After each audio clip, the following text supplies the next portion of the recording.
Okay, my loves. I know there are a lot of you that are out there that are really wondering, how do I even set boundaries anymore?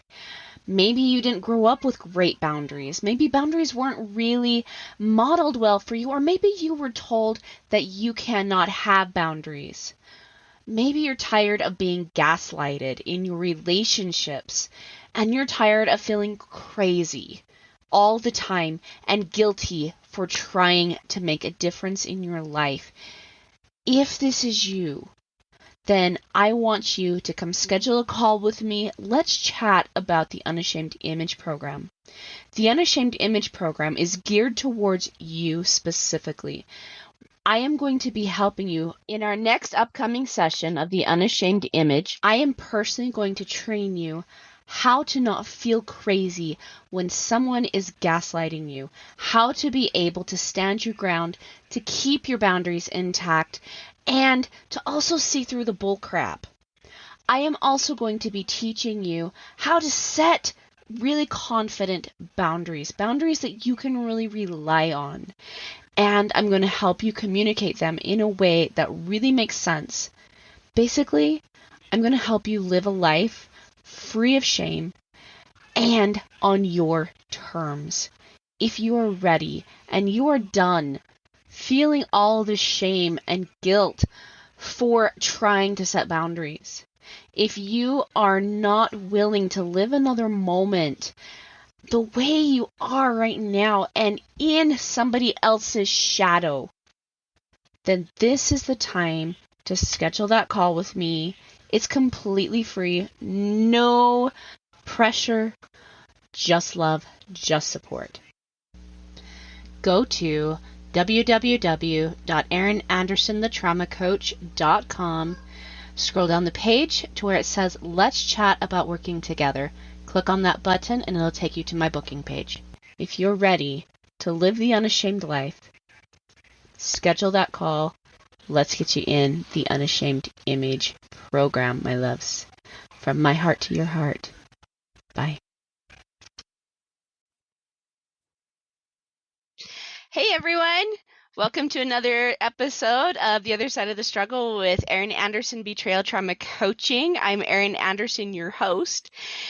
If you're just joining this podcast, we talk about how I healed from betrayal trauma and some of the other things I've learned along the way as I continue to heal and as I coach other men and women through their traumas. Now, before we dive into this week's episode, let me tell you a little bit about my free Facebook group for women who are going through betrayal trauma due to a husband's addiction. In this group, women are able to voice how they feel about the struggle that they are going through with the addiction, find a camaraderie of other women that are going through similar situations, get some detailed coaching from me, plus any other events or offers that I have going on. You can find me there at www.facebook.com/groups/The Other Side of the Struggle. On Instagram at Erin Anderson Betrayal Trauma Coach, just leave the H off. Or come join our Facebook group for couples at http://www.facebook.com/groups/positive healing for LDS marriages and relationships. Also, I've been promising this, so I'm super excited to announce that I have a free gift for my listeners. I've been promising it for a few weeks now, and it's totally complete and ready to give away. If you're ready to understand how your trauma is actually building as a building block in how amazing you truly are, then download my free Heart of Gold meditation. This 25-minute meditation will take you through a deeper understanding of how a difficult trauma can help you realize how strong you truly are.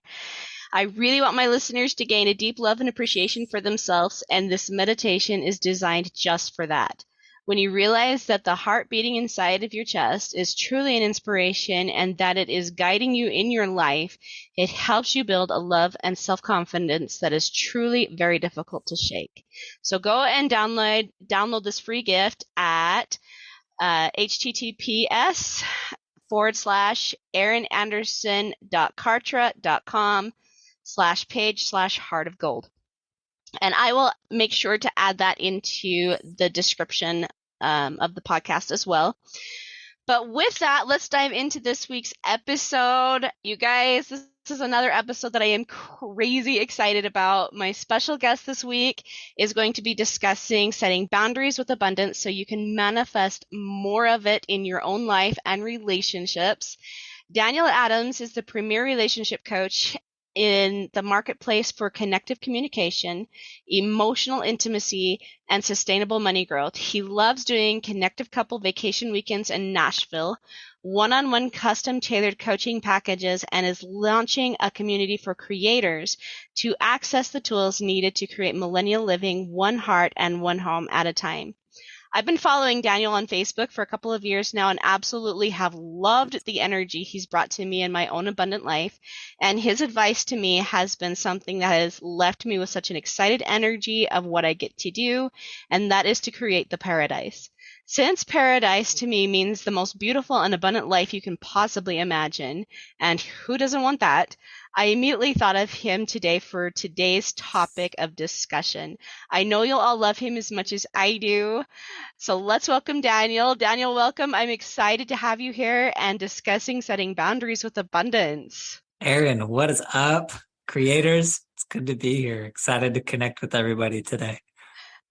Seriously, I'm so excited because, guys, this guy has got just a yummy energy. You guys are going to love him. So let's dive right in because this is just, I love the topic of abundance and like everything that's connected to it. And one of the things I just love about you is how relaxed and intentional your energy is. That's one of the things that drew me to you. You're welcome. It's true. It is possibly one of the most powerful manifesting energies that I've ever experienced. So what boundaries have you set with yourself to get into this amazing energy, and how has that transferred into any boundaries you've set with manifesting abundance? It's an awesome question. Let's set the backdrop with this. For anybody listening, I want you to take a breath. I'm going to do this too. Wherever you're at. And we're going to shake out the cobwebs a little bit. So if you need to put your hands up over your head, do that. You're going to create some circulation and some flow and some relaxation in your body. And as you breathe, see if you can do one of those breaths that reaches all the way down to your pelvic floor.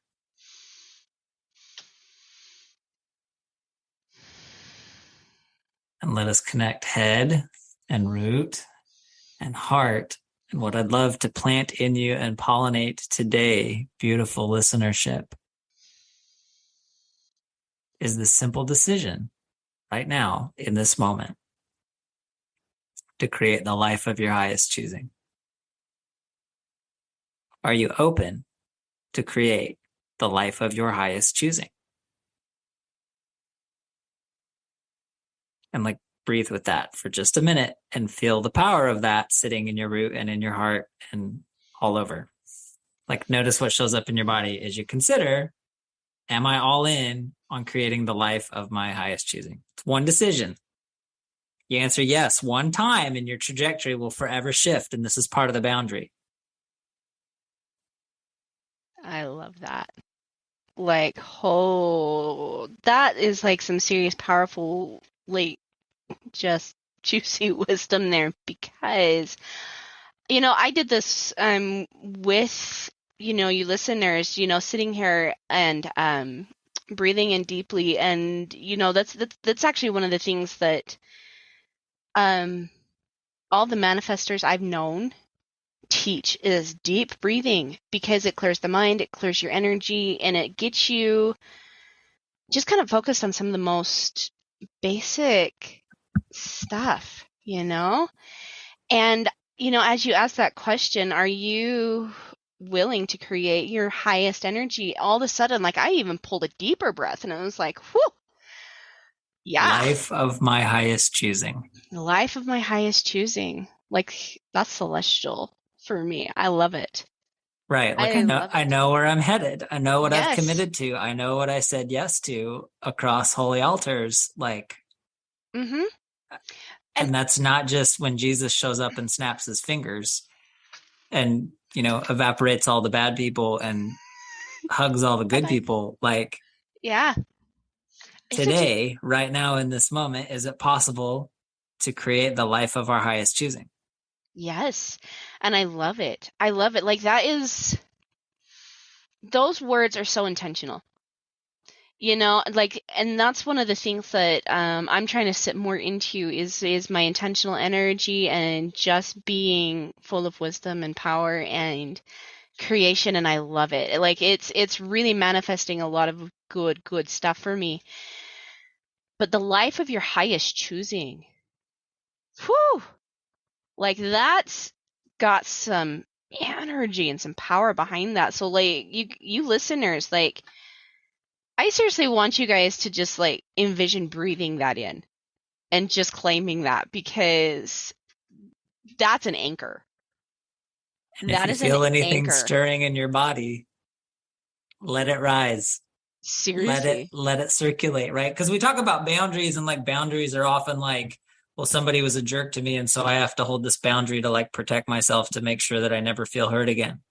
Right. And No, that's and like it's not. one focus of boundaries. That's one part of boundaries. But like, what if boundaries are like riverbanks?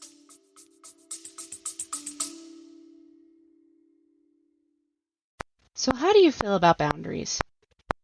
It's a legitimate question. A lot of people come to me really struggling with this concept. They often feel guilty for setting boundaries, or they're not sure about even what a boundary is. They've heard the term, set the boundary, things like that, but that's really confusing for them because it's not something that's well taught in our society nowadays, right? They know that boundaries are really important to having healthy, constructive, supportive, and wonderful relationships, but why? And oftentimes they also know that they feel like their boundaries are being violated, but they can't quite pinpoint what the boundary is that's being violated. That's why I've created the Clarifying and Creating Your Boundaries free PDF. You can find out what your boundaries are, how to tune in to what the boundary needs to be, and how to effectively create and communicate your boundary so that way you stay in this place that respects you, respects the other person, but also gives you the confidence in your boundaries so that way you stop being gaslighted, disrespected, and unseen. So having your boundaries really clear gives you a voice and also helps the other person stay in accountability with themselves. So that's not a role that you have to take on anymore. So if you are ready to really have clear boundaries, to really understand what your role is in the boundary, and to give yourself some safety and some protection against people that might try to gaslight you or are just being disrespectful, go grab my Creating and Clarifying Your Boundary PDF at erinandersonthetraumacoach.com. And while you're there, let's schedule a call with me. Come have a chat with me so that way I can really help you master this particular skill, creating boundaries, clarifying the boundary, communicating that boundary, and so that way I can also help you have relationships that show up to support you, cherish you, and love you.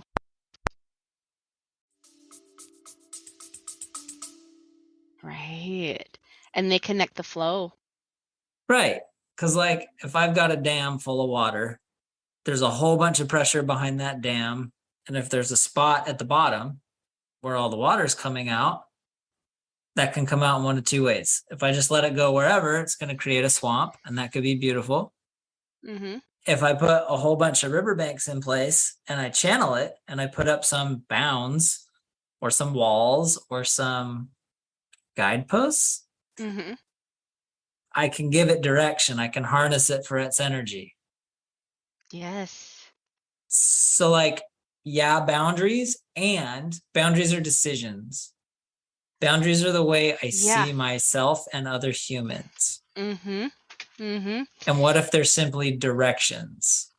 Exactly. And that's the coolest thing about this. And one of the things I've learned about boundaries is I've healed my trauma.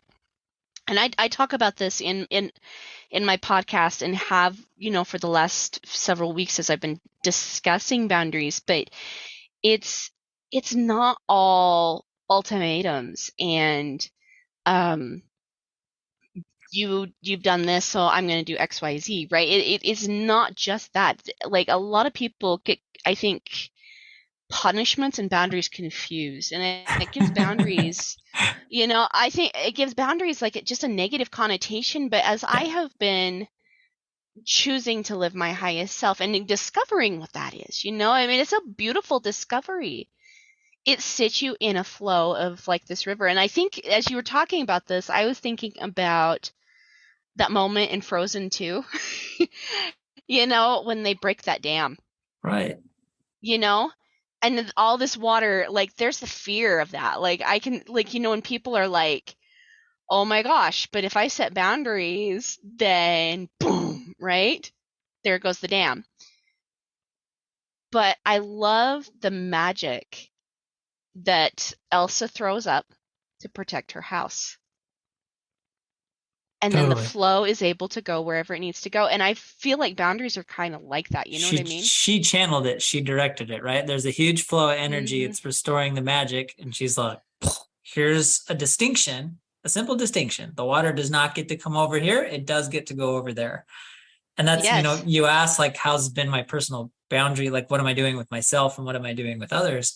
That's part of the game, is being clear on like, what is a no and also what's a yes. Because I got to know what I'm willing to receive and what I'm open to receive. Oh, I love it. And Okay. that's a huge part of the boundary equation. Seriously, but okay. I am like feeling all this light and energy like just sinking right into my gut right now. So I hope my listeners are loving this as much as I am because whew, this is like some serious abundance happening here. So let's keep going though, because I definitely want to, ask as many of these questions as I can because I'm loving this. So as we got your thoughts on the boundaries and what they are, and the fact that they're actually not negative. Like you don't have to have anything negative about it. Like this can seriously create some beautiful relationships. Mhm. But I've heard a lot of people say that boundaries are negative. I actually have a colleague that says no boundaries, don't do boundaries, things like that, because they keep people out in a way, and they keep those relationships out in a way. They keep you distance, like it's a fence, and the bad things are out, and you're seeing these people there's bad, and they keep them out.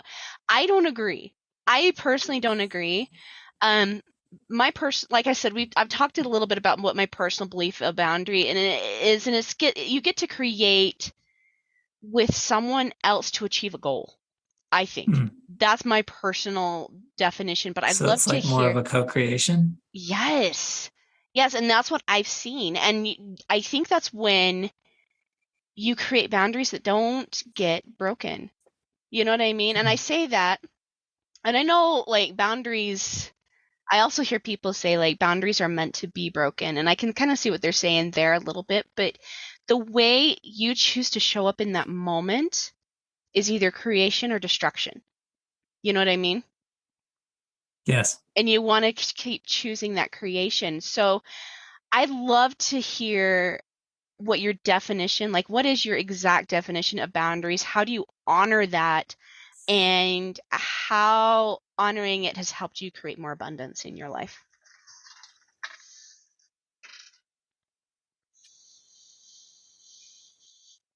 The words, they're coming. Because a lot of the boundary conversation might just be like trying to find the words for it, right? And different Oh, people yeah. understand words in a different way. So boundaries for me are more of a distinction than anything. I live in Franklin, Tennessee, just south of Nashville, and there are all these little walls that got built in the Civil War, and they're like shin high. Oh, I'm totally coming out to see you. Can you And talk it's Civil it War? I'm like, ooh, I'm there. right, like it's just enough to differentiate and say like, this is a plot of land where I raise my family, and we Mm-hmm. get to set the terms of who comes here and what goes Mm-hmm. on this property. Mm-hmm. And it's also not like head high. It's not chest high. It's like ankle high. So it's like anybody could step over that boundary, but it's just enough of a distinction to set it apart and bring intentionality. Mm. And I know for a lot of people, boundaries has meant withdraw love and affection. And especially in a relationship context, pretty much every human is seeking love and attention. Mm. And they didn't feel like they got enough of it from their parents. And then they enroll their Mhm. spouse to try and give them the love that they feel like they didn't get from their parents. And we do the same thing with God. Mhm. And I did it. then, Yeah, I right? did it. I did. And You then when know? things come in that hurt, we set these boundaries and we withdraw love and affection and attention from these important people in our lives. And that's, traditionally what quote unquote boundaries has meant. But for me, boundaries are a distinction. They're a choice. They're riverbanks. They're saying it's a choice of like, I'm going to be really intentional on what is welcome in the positive, and really intentional about like, no thanks, that's not a fit for me in the Mhm. negative. And I also trust that it's a fit for somebody somewhere. I give away stuff to Goodwill or to Deseret Industries all the time because I'm done with it and it's served its purpose. And someone else can use it for their purpose. It's the same with like old patterns. It's the same with dysfunction. It's the same with dense emotion. It's the same with like really crummy codependent patterns with my partner. Because, like, let's be honest, almost all of us start a marriage codependently because we're looking to Yep. complete ourselves with this other human being. Mhm. And there's this beautiful progression that's happening through our relationships where we grow independent, just like a teenager does. And we figure out Mhm. how we like to do life in the way that we like to do life. And especially if you got married in your early 20s, like I did. I did too. Yeah. And then hopefully we keep reading Stephen Covey's stuff and we come back to interdependence, like you said, where it's a co-creation. Mhm. And where, yeah, we have some distinctions on what is not welcome and what is welcome, what is a fit, what is not a fit, so that we're still respecting ourselves and telling the truth. And the love and the affection and the attention remains no matter what. Oh yeah. I gotta say, in like, oh man, you were like hitting like almost every single milestone on my own personal healing journey, because I went through trauma as a kid, went through trauma as a teenager, went through trauma, and it's like a lifelong worth of trauma. Now I'll be honest, I'm grateful. I'm grateful for that trauma now because I chose to let it educate me in the Wait, you have a creation. choice? Yeah, right? What? Life's not happening to you? No, it's not. You get to choose. It's No, I happening for think you. yes, exactly. Like, and I've talked about this. You have a stimulus, but and you don't always get to choose the stimulus, but you get to choose the thoughts about the stimulus, right? Which creates the feelings, which creates the action, and which creates your result. And so, like, but I didn't get that. And then here I have a husband who's addicted to porn, and we have all of these things, but I will tell you, I truly honestly thought that me going at him was way more powerful than me just saying that doesn't work for me. But you know what's crazy?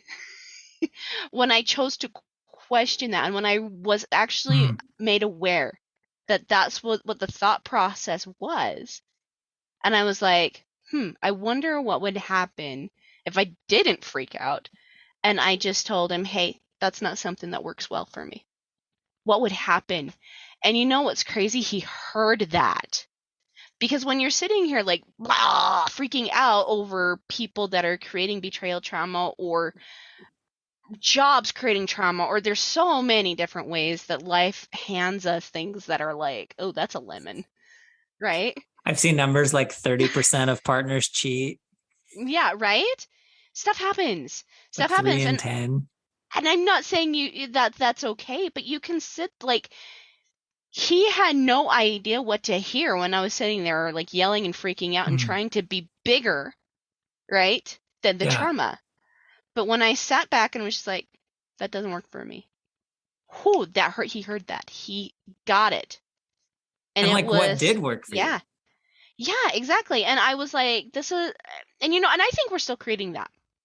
To be honest with you, I will say what did work for me was not sitting here trying to force him to do something and bend to my will, because holy crap, that was exhausting. Right? That was crazy exhausting. Trying to control him because I felt controlled was exhausting. When I just decided, like you said, to show up and live my highest life and choose to live my highest life, and I'm still doing that. I'm still learning that. What happened is he heard that message. And now he's showing up to live his highest life as well. Isn't that cool? It really is. Like, it's fun the way that we can influence each other. Like, miserable people spread misery and creative people spread creativity. And you know what I mean? Like, whatever it is that we are at our core, we will pass on and resonate around us. And like, what a beautiful story of like, oh, this isn't working. Erin gets feedback, notices like, oh, I'm yelling so loud and saying very little, and he doesn't even know what to hear from this. And you can be really specific and calm and say, this doesn't work. And then invite him into what does work. Yeah. Like, now we're having a productive, creative conversation. Yes. And and one of the things we're working on right now is realizing that we're still we're learning how to like separate the codependency, and we've been married for 18 years. But I check in with him, like, if I'm going to make a decision that is like, here I go, Sure. rocket, I just check in with him and I say, hey, babe, this is the direction I'm going. I just want to make sure that works out well for you. So, for example, my sweet husband, we're still working on the whole organization part of our house and our lives and things like that, because that's part of creation, right? But I want to create things early in the morning when there's no kids and things like that. And I told my husband that I was going to start setting a boundary for myself, or just basically a goal, that I was going to go to bed by 9 and sleep by 10. And I just wanted to make sure that works well for him, because sometimes our kids are not on board with that, right? Right. And bless his ever loving heart, like, this is how awesome my husband is. He was like, I want you to have that. And he could hear that message, right? And he said, how can we create that for both of us? Whoa, here's the golden question. Isn't that cool? And now now we're on the same page. We're creating a same page kind of a thing. And it's a beautiful, beautiful manifesting energy that the two of us get to create together. That is yummy. And for anybody listening, like, we've been talking trauma. So like, take another breath, because sometimes trauma is dense and intense and it gets sticky and gums up all the little tubes in my body that are trying to flow fluid through them. So breathe again. And if you need to bounce, bounce. And if you need to shake, shake. And if you need to jiggle, jiggle. And also notice, like, there are other options. And like, when we use these boundaries or these distinctions, like, it puts us in a curious, creative place. And now Erin's husband is like leading the way with like, hey, want to create this new way of living with me? And she's like, yeah, I wanted that from day one. Like, here you are receiving it. Like, what a joy. Yes. And it's beautiful. And and our kids, like, whoa, what kind of a thing are we setting for them? You know what I mean? And so it's like, I love it. I love it. But I want to keep, go ahead. You had something you wanted to say. I wanted to say one more example of like, if I only say no to stuff, if I only set a boundary, but I don't say what I'm wanting. This is true for parenting. This is true in like how 90% of us were presented sex.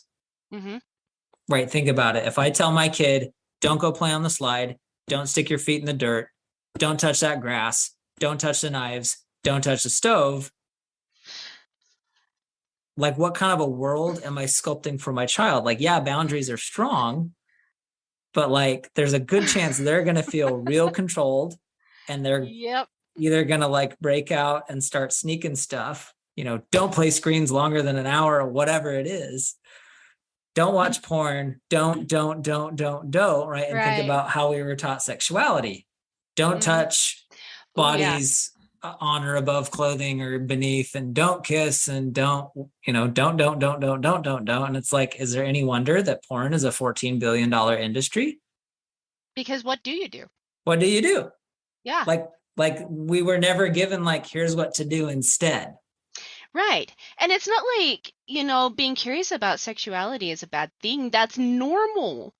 But if you're hearing don't from your parents, you're like, well, where do I find the do's? Because I only know the don'ts on this side. You know what I Right. mean? Yeah, and Absolutely. it's totally true. And so, you know, that's that's one of the reasons why you have to have an open discussion, even when your kids are like, "Oh, mom, dad, I don't want to hear that." Totally.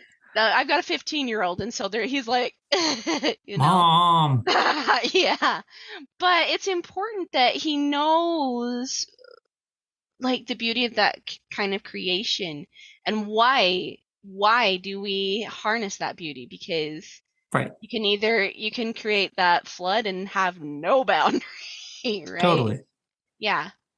So like homework assignment for anybody listening, and if you hate homework, like call it a journal exercise or whatever.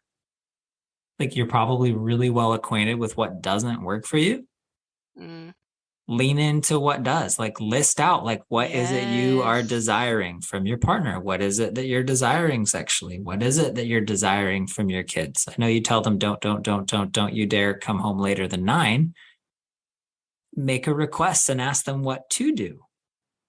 And Right. like journal some of those, and like text us and send it in Messenger and let us know like what are your steps of not just the boundaries of don't, but also the do's, and what are you proactively inviting people to. Right, and get in with your kids and like be like, okay, so talk to me. What is it you want to create in your life? Like, where do you want to go?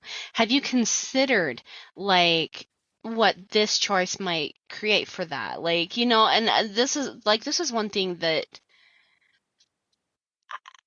I will say, like, when I had my oldest son, I can't tell you how many people were like, "Oh, wait for the teenagers." Yeah. And I am getting ready to have 2 teenagers, and I will tell you, yeah, there's some ups and downs. These are kids trying to figure out their identity. Of course, they're going to have some ups and downs, but you know what? I have amazing relationships with my kids, my teenagers. Like they come, they talk to me. They and I think it's kind of what we're talking about here is one. I didn't like when I was a young mom. I didn't want that.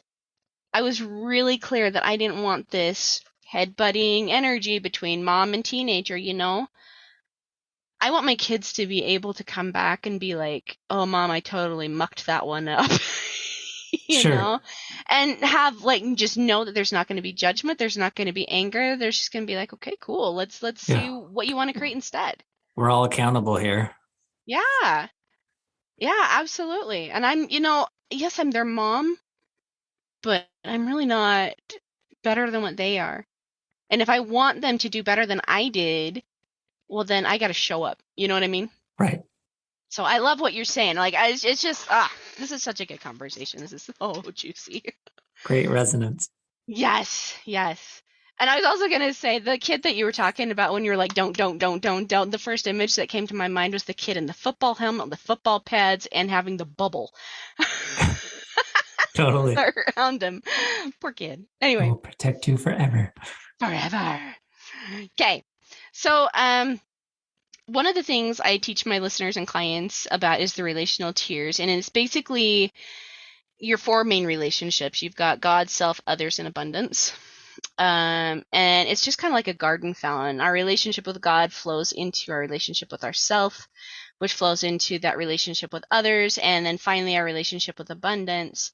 So how have the boundaries you've experienced and set in each of these other relationships helped you set boundaries with creating abundance? There's definitely a flow, like you said. The day that I decided and made the distinction, and we could call it a boundary,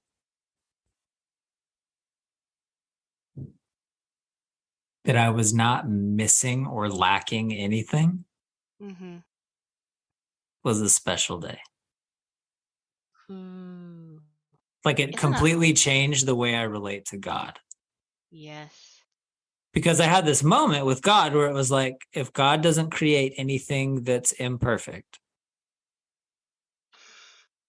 I why know would I be exactly. telling this story that I'm a helpless schmuck that can't get anything right?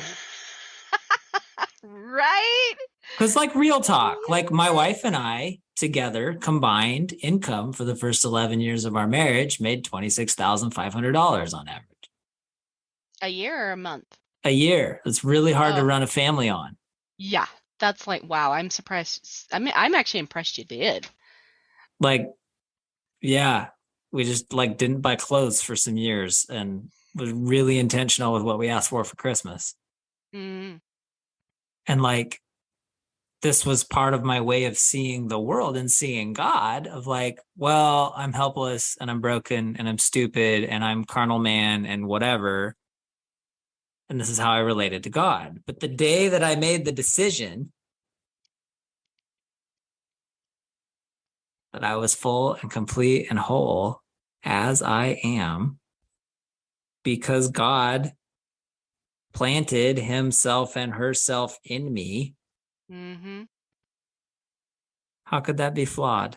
Are there things I want to work on? Sure. But what if those are Yeah. things I haven't learned yet? And it's very different than like, if I screw this up, I'm going to burn in hell forever. The only hell is like my thoughts. They're wild and Yes. they're vicious. Oh, yeah. And some of them are really expansive too. Mm-hmm. But like the boundary was this decision of like, who am I? Mm-hmm. And it's like, as I read The Untethered Soul, I realize that there is an energy inside of me that doesn't come from food and doesn't come from sleep. What is that energy? Huh. And I get curious and I start exploring, like, okay, well, what's noticing in me that I'm having thoughts about betrayal or whatever my spouse did or didn't do? Mm-hmm. What is inside me noticing that I'm feeling the sensations of anger right now, or I'm experiencing the sensations of sadness right now, and there are tears coming out of my eyes and my throat's on fire? There's something back there noticing. What is that? Yeah. Pull forward. Right? Eckhart Tolle describes it as consciousness, right? And when I Mm-hmm. realize that I'm whole and perfect and complete and always will be and always have been, and I've always existed and I will always continue to exist, and my purpose on the planet is to have experiences, and that I have the choice to create the life of my highest choosing if that's what I choose, or I could choose to create the life of the most like trauma ridden, explosive, volatile, abusive, like Ouch. I could create that too. And it would be this Yeah. experience, right? And some Yeah. part of me would notice that too. Yeah.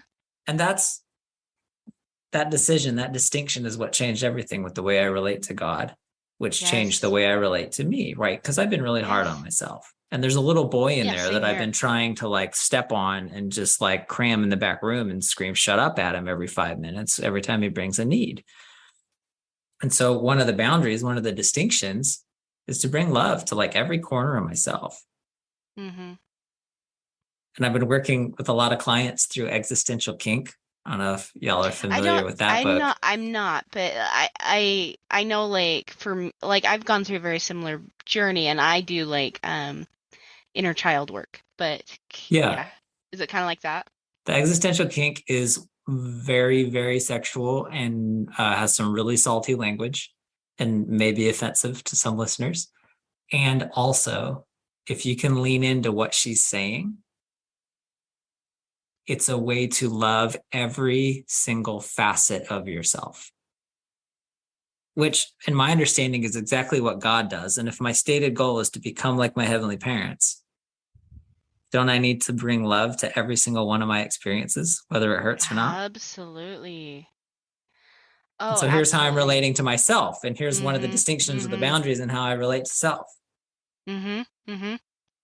And if I love myself at such a deep level, how's that going to now change when a family member chooses a sexual orientation that's different than mine and chooses a gender orientation that's different than mine? And I say choose because I continue to choose to be biologically male. I could Mm-hmm. at any point go sign up for a surgery to change that.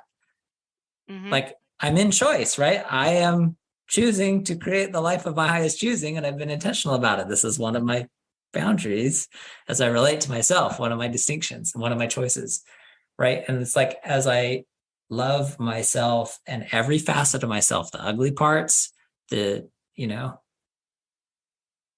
like there is a part of me that is rapist. There is a part of me that is incestuous. There is a part of me that is a judgmental prick.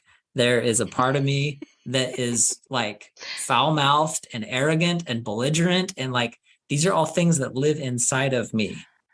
You know what? I just got kicked out of a Facebook group because I was being salesy and like totally like, hey, I am the one you got to listen to, and Sure.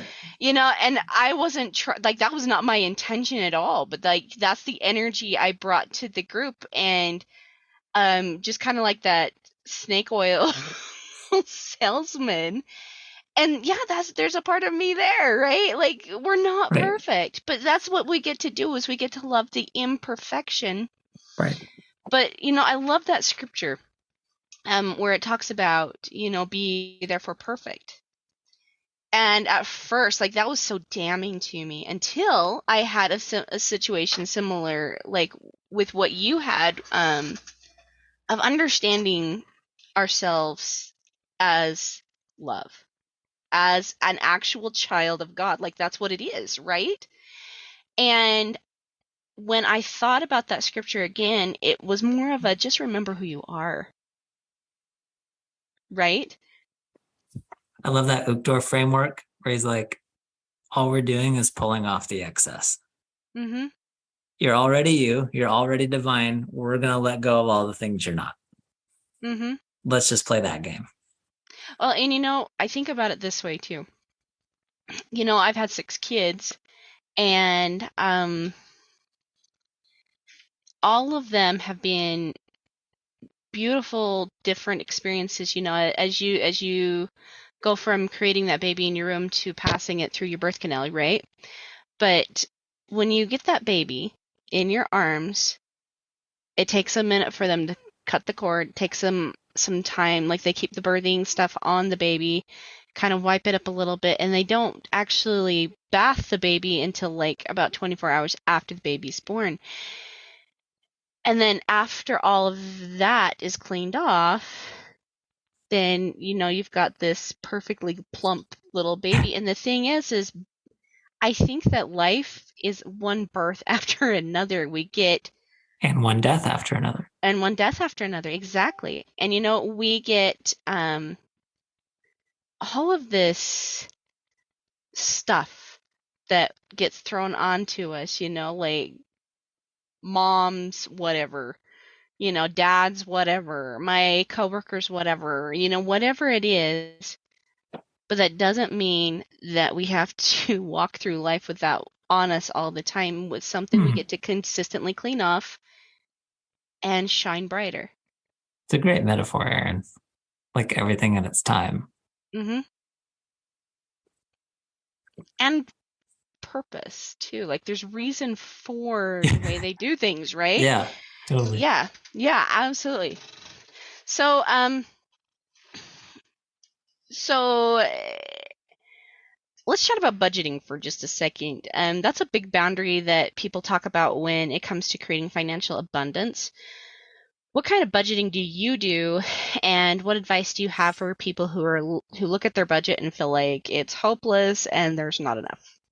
I am Mr. I hate budgets. Me too. I hate them.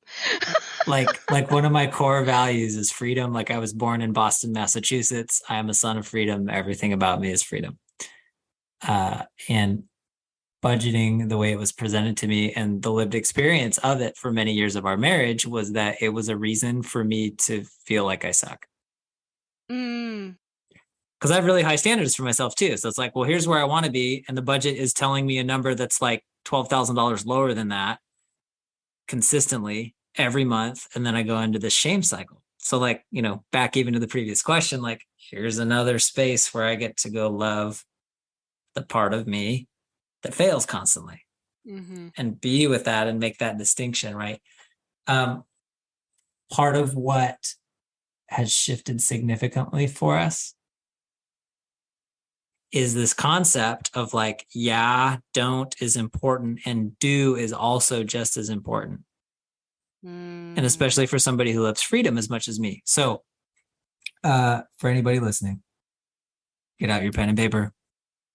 And you have to go buy this book like right now and read it and apply it.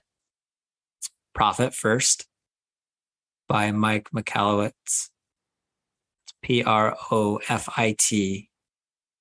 PROFITFIRST. We have built an entire industry Keep going. That's based on sell your brains out to whoever will buy your thing, whether they're a good fit or not. Pay all the expenses for whatever it took to create those sales, and then whatever's left over is profit. And guess how much profit there is for Not most much. businesses? No, I know for a fact that not much. I mean, that's the way it has been creating my own business. What's right? the national debt? Every Oh. year we spend more than we make. Mm-hmm. How many Americans have credit card debt? Lots. High percentage. I don't even remember the numbers. Go Google them. High percentage of people are spending more than they make. Mm-hmm. Businesses do the same thing. 4 out of 5 businesses will be out of business in 5 years or less because they spend more money than they make. Mm-hmm. And we do this energetically. We are giving at a higher level than we're receiving. So no wonder we're tired and we have chronic health issues and everybody has diabetes and our food sucks and everybody's mad at everybody else because we're overdrawn. Yes. Across the board in every way. So like if we're going to create millennial living, if we're going to create the millennium on the earth, we get to shift this cycle and it gets to be human proof. We need a system to human proof it because I have limited impulse control. And so if I see money sitting in a bank account, I will spend it on stuff that I love. And then feel guilty later when we argue about it in a budget meeting. That's what we did for like 13 years. Last 2 years, we've shifted this because we've used the Profit First system. The Profit First system includes bank accounts that you can't see. It's magical. The principle behind this is you will fill whatever plate you have at the dinner table. If you have a small plate, you'll fill it. If you have a medium plate, you'll fill it. If you have a big plate, you'll fill it. You'll probably fill it twice because we're Americans and I like to eat. So you can help yourself by choosing a smaller plate. Yes. And he's like, this is how business works. So if you start, very first thing that comes into your business, take 5% of it and put it in an account that you cannot see, and that is a profit bonus. Oh, I love that. And it leaves you to do the rest of your life on 95%.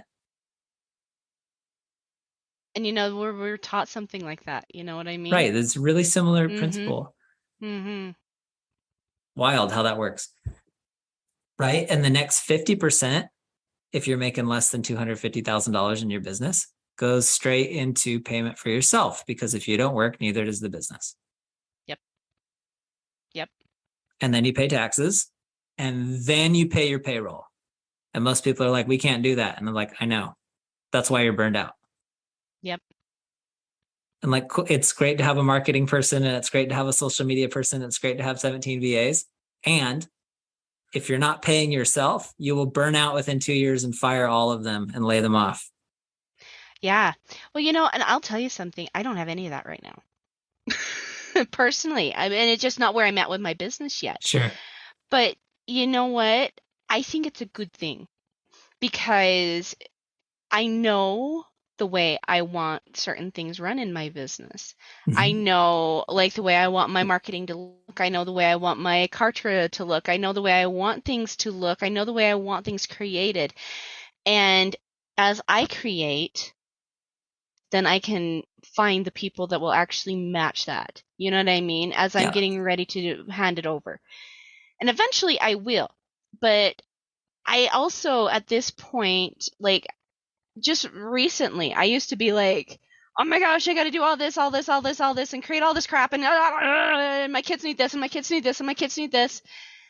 And, one of the things that I'm learning from my fabulous mentors like you and, Kushla, I talked to Kushla a couple weeks ago, is why?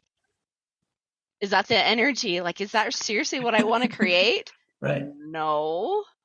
Because you can't create more time. You only have Non-renewable resource. Exactly. It's not. Money is. So if you sit there and think that $150 is hard to create, well, what about $5? Start there. Start there. I mean, my husband, we were actually just talking about this the other day. We were going through all this crap, and I'm like, oh, look at this, look at this, look at this. I could sell this and sell this and sell this. And he's like, you sure anybody's going to want that? I was like, oh, yeah. Facebook Marketplace is magical for that. It's fabulous, right? And guess what? $25 created just like that, right? Yeah.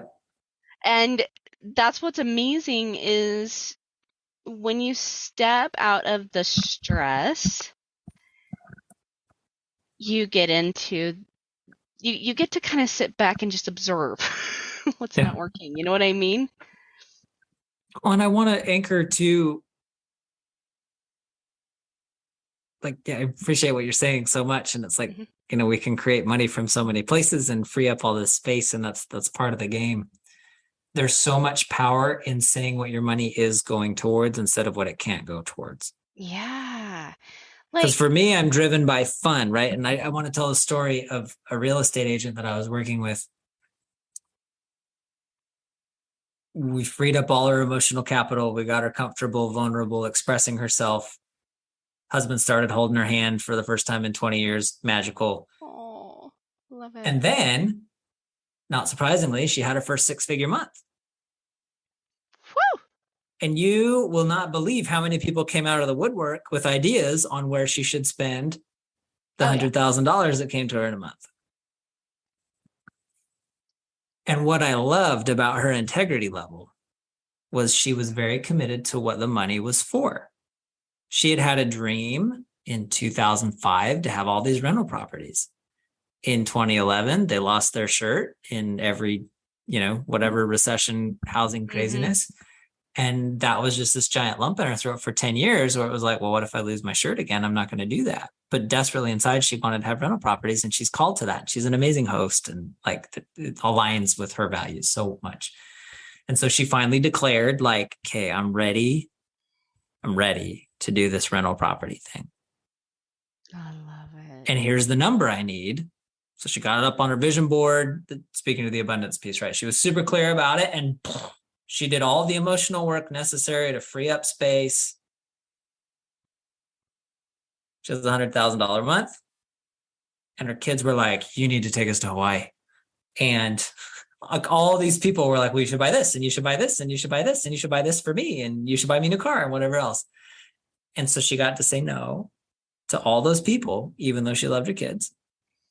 Because she said, the reason I brought this into my life was for a rental property. And now I'm going to put it towards a rental property. And she got to sit on it for like 60 days just to make sure and breathe. And this is the power of what budgeting can be. This is the power of what Profit First can be. This is the power of giving a proactive thing for your money to do. She got to put it towards the rental property, which is now producing income for her every month. And yeah, Hawaii is fun, and that will happen. Why? Because her rental property is paying her every month. I want to add here too, like, just something that keeps coming up.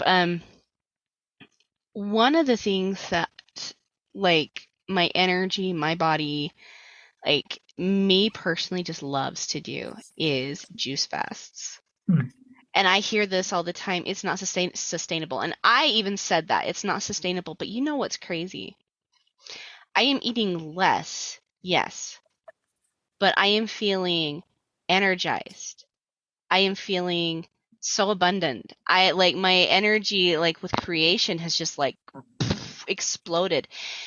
And it's kind of like what you were talking about, that smaller plate, and what you are saying yes and being intentional to saying yes to and no to.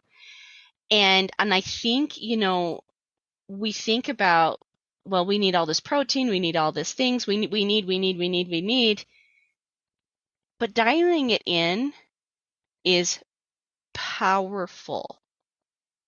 It is really seriously powerful because it gives you the opportunity to really decide what it is you want and what you need. You know what I mean? Totally. It gives me focus. Yeah. Yeah. And creation, not just focus, but also knowing the trajectory you're going. You know what I mean? Yeah, it's the power of riverbanks, Yeah. distinctions, I love it. boundaries. I love it. Okay.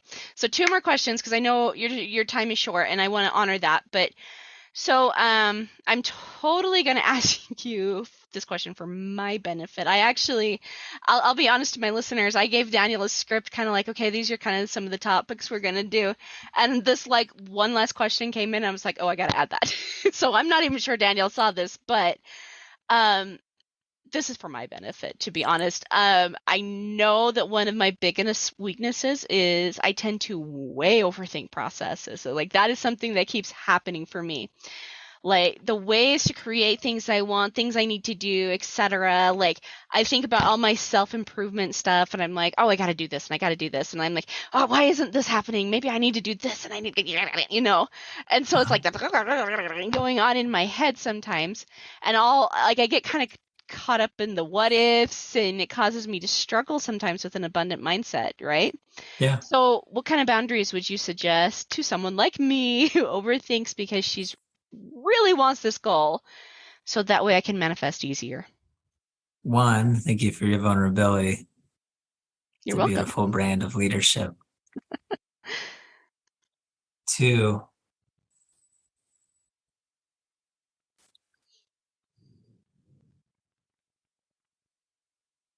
as a daughter and a son of the Most High God and the creator of heaven and earth and all the things and worlds without end,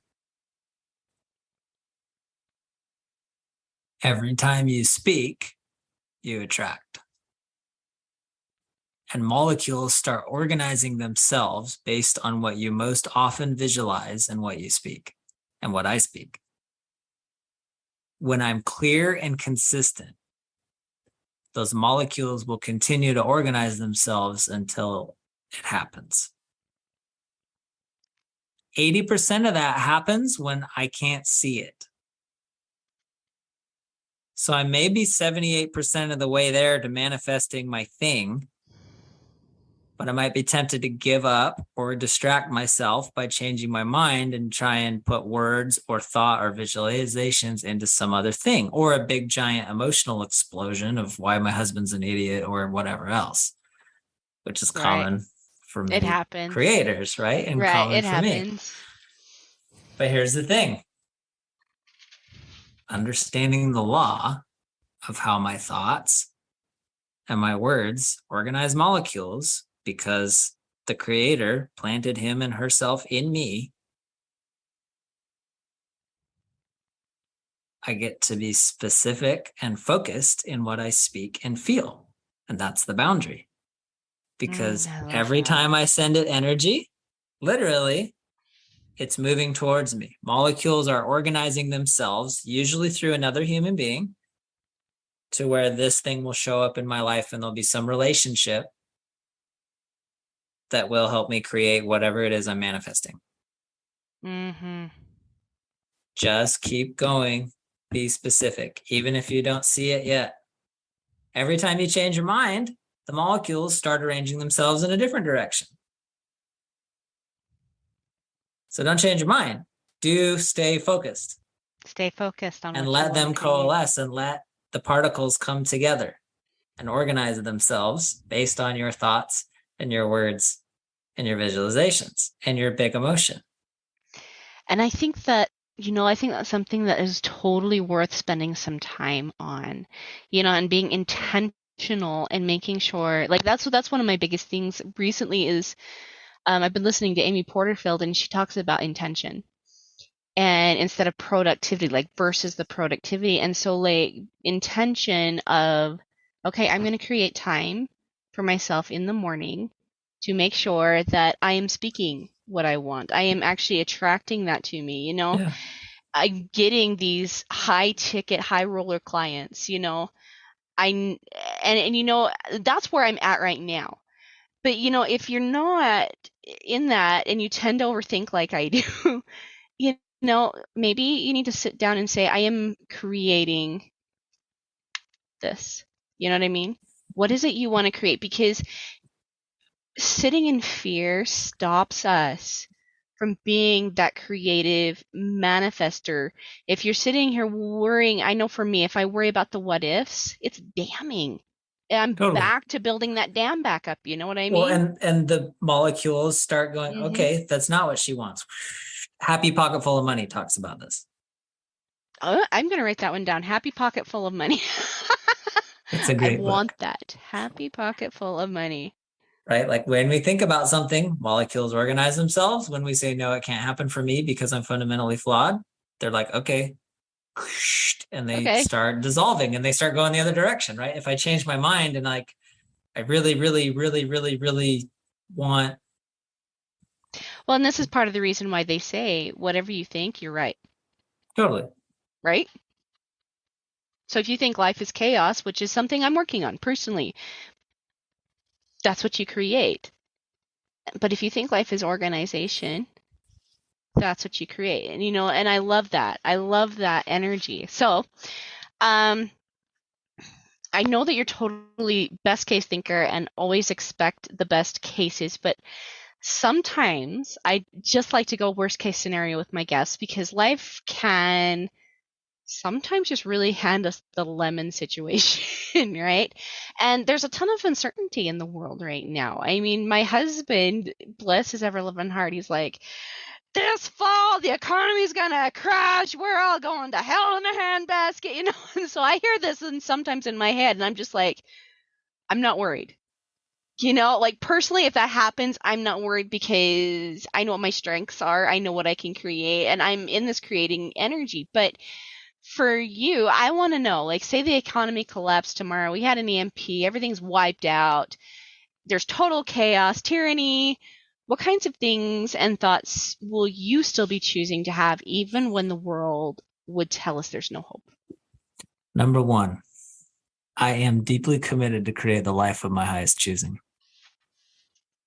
Love it. Oh, That I means love that. that means some stuff has to break. Mm. And only when chaos happens can we create something new. If I have a Lego tower built, I can't build anything new until I destroy the old Lego tower. The mortgage laws suck. Housing's out of control, as is government spending. Like all these systems are going to break. Like our food sucks. The soil's depleted. We're trying to like mono farm. Like many systems are deeply corrupt and poorly run and crappy quality. And ask anybody who built a new house in the last 6 months how many things are breaking in your house, because we're trying to do it at breakneck speed, and God bless the contractors doing their best. I am committed to live the life of my highest choosing. That's where it starts. Number two, I guarantee that there are people who think like me, and I guarantee I will find them. And if we have to go to Costa Rica to like create a system that works, we're going to do that. If we get to make the United States of Tennessee, we're going to do that. If we're going to make the United States of Jesus, we're going to do that in pods wherever we are. Like there are so many good people who just want to run their business and love their kids. And it's that simple for them. Mm-hmm. And I guarantee we're going to find each other, and I guarantee we're going to make a freaking rad community, and we're going to build each other up, and we're going to like cut down some trees and build some houses with each other, and we're going to figure it out because we always have, right? Like we pretend that like no other country has ever had a monetary collapse. Every single country has had financial collapse and created a new something out of it. A new currency, right? Like, Well, And we're moving towards crypto, which is great because you can track the thing and nobody can own it. So nobody can manipulate it. Like, hello, better systems are coming into place. yes. So, like, make friends with people who share your values today. Yes. And your mindset. Make friends with farmers today. Mm-hmm.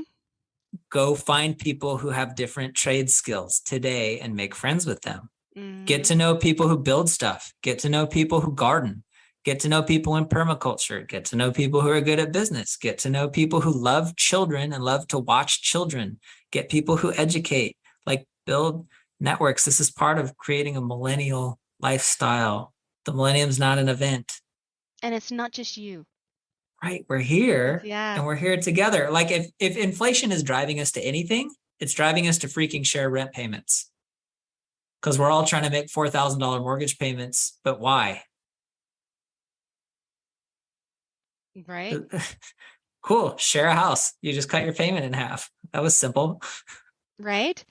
And and learn to create from the things that come your way. Like I think about it this way. You get a bodybuilder. Every single day they're sitting there, pumping iron. Yeah, look at me, I'm awesome, right? If they get cast on some deserted island, are they seriously just going to, well, they might, I guess, but I kind of think they're going that to find something to lift. Yes, they're going to find something to lift. It's who if they are. It's their body. Maybe they'll go cut down a tree and start doing this. They're going to figure out ways to make sure they survive that. Yep. And maybe they'll even just go build a whole other United States of deserted island, right? Like you were saying.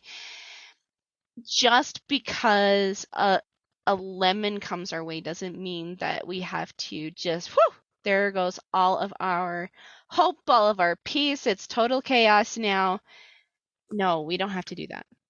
And one thing, and let's finish with this, one thing that is so, so massively necessary is for every single person to learn how to emote. And what do you mean by that? Explain that for me. I'm not afraid of falling. I'm afraid of hitting the ground. And I'm afraid I can't handle the pain of hitting the ground. Okay. So I avoid heights and I avoid falling. It's the same thing we're doing with our society currently. We're like doing all these worst case scenarios about, the government's creating disease and then stuffing us with big pharma to whatever. It's all possible. But like the thing I'm most afraid of is if there's going to be a whole bunch of pain and if I can't handle it. And if I have to watch my kids suffer and if I can handle that. So like, how can we recession proof ourselves and how can we like anti-cataclysm ourselves? If I get comfortable feeling all my feelings, anger, sadness, fear, joy, I really have nothing to fear.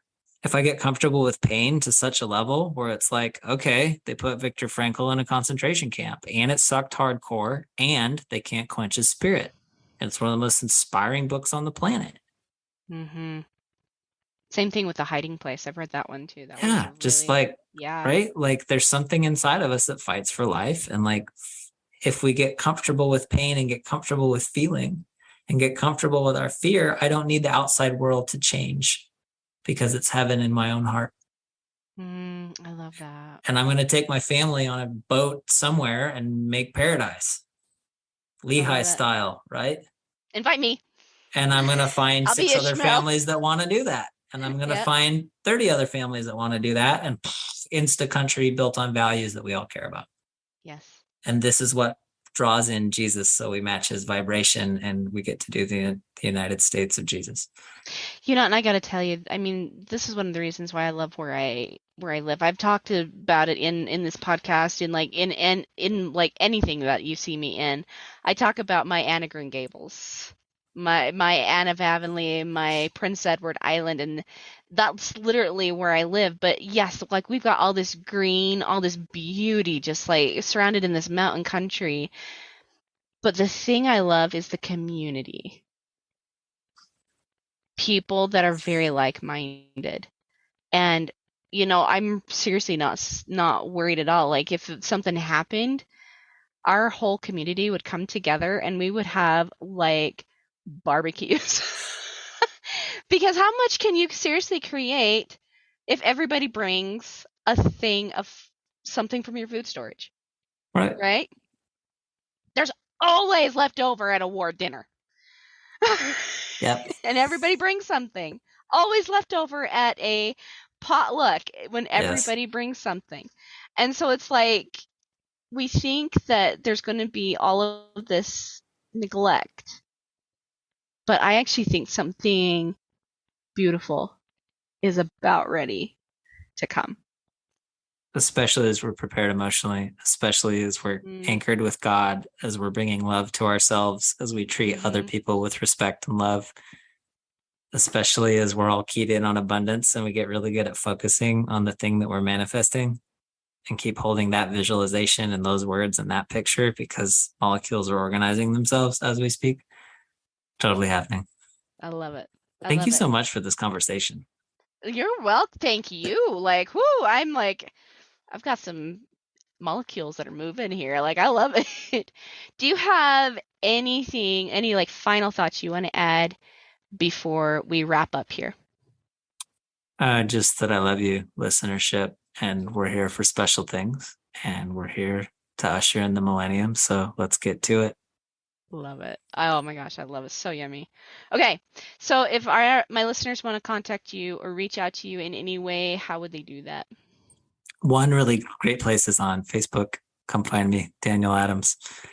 Another great place. I'll post a link here because I love having conversations with people. Life gets to be a personal place, full of rich relationships. So I'll post a link here where you can talk to me and let's just get clear on what you want to create and where you're going. And I'll drop that link in the space here. And also, super love doing couples vacations in Nashville, Tennessee. It's one of my favorite things to do is to get couples in person. We connect at a massively deep level.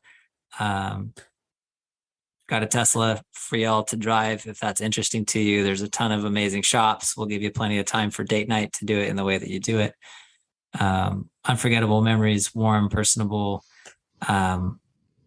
There's a follow-up plan to make sure stuff gets applied and things actually happen. Lots of playtime. There are gorgeous waterfalls here and a bunch of accessible nature places. And I would love so much to serve couples, whether it's celebrating an anniversary or whatever, any reason to invest in y'all. And for any Aaron listener, I'd love to offer a 15% credit on that experience. 3 packages, they start at $800 because it gets to be affordable for like everybody. And so 15% credit if you use it before November 1st. Ooh, love it. I'm there. Let's get it. Let's do it. Jump on that Calendly link and let's talk. Awesome. Okay, and I'll put all of Daniel's links as well into the description. Daniel, thanks so much. I definitely think this is going to be, this definitely won't be the last time we will be chatting with you because this was just such a yummy, yummy conversation. But thank you so much for hanging out with me today and our listeners. And I can't wait till next time. Deeply grateful. Thank you so much. Be well, everybody. Okay. Thanks, Daniel. Bye. Okay, for any of my listeners, that was one heck of an awesome conversation with Daniel. Beautiful, beautiful soul. Beautiful, beautiful conversation. He definitely will not be... This is not the last conversation we'll be having with Daniel. He will be back. And I can't wait to see you guys next week. We will be chatting about some more great, great content. See you then. Bye.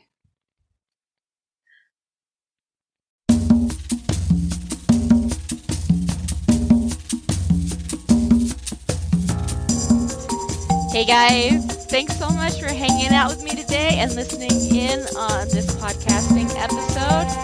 Don't forget to tune in next week. It's going to be awesome.